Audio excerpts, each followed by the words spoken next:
for plastic industries. So in the very beginning, these were social gatherings. They met at golf courses, hot springs, spas, and places like that. So a sort of gentleman's club.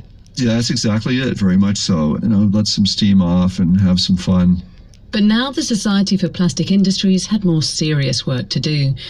It needed to build a new market for its products. They cleverly addressed that by approaching editors of women's magazines like House Beautiful, Better Homes and Gardens, which mostly dealt with domestic furnishings. So they saw women as the way in.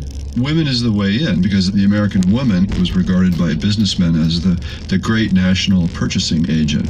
She was the home supply agent. She shopped, men didn't. They put ads in magazines to teach women about the different chemicals in plastics. Unsurprisingly, that didn't do much for sales.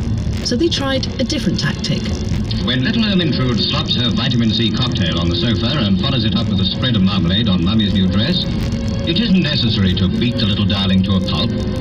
Call the maid, and ordinary soap and water does the rest.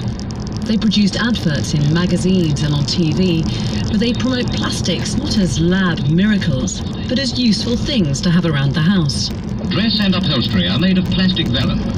Gadget-crazy America's new fabric, guaranteed to resist all stains, from tomato ketchup to a hatchet murder. These are things that make life so much easier. They're easier to clean. They're brighter. They come in colors like we've never seen before.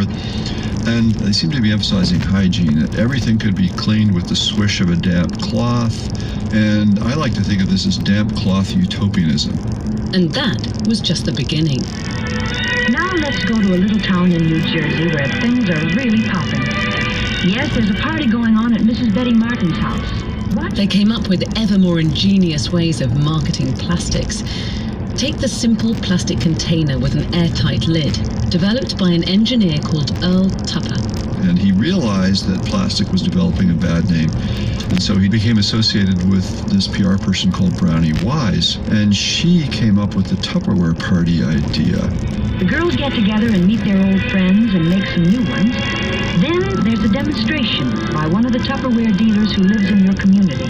And the hostess of the party would serve coffee and juices, and there were games that were developed by Brownie Wise to put people in the proper mood to buy. Sounds quite fun. It was a phenomenon.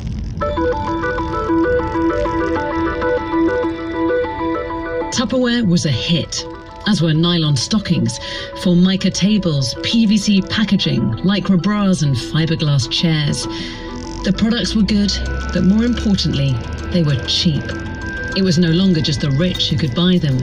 Everyone could have a piece of this shiny new world.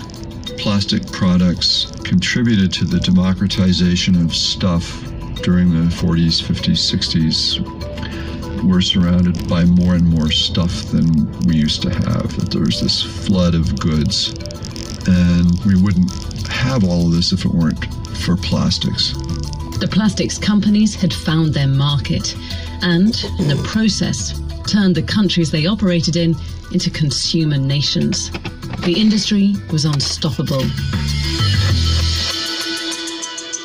Or was it?